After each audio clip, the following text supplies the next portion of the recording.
ভালো কোনো স্বপ্ন দেখলে আপনি যার তার কাছে শেয়ার করবেন না, কারণ আল্লাহ রাসূল সাল্লাল্লাহু আলাইহি ওয়াসাল্লাম বলেছেন লা তাকুসুর রুইয়া ইল্লা আলা আলিম আও নাসিহ।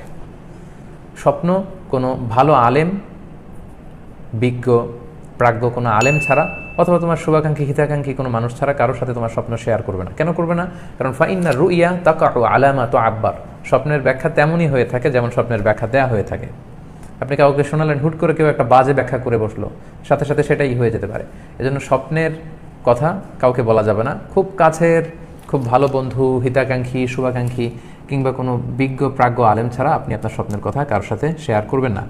আপনার সাকসেসফুল কোনো একটা ইভেন্ট, ঘটনা, খুব বড় কোনো একটা ট্রায়াম্ফ আপনার জীবনে ঘটেছে, হুট করে যার তার কাছে আপনার শেয়ার করার দরকার নেই।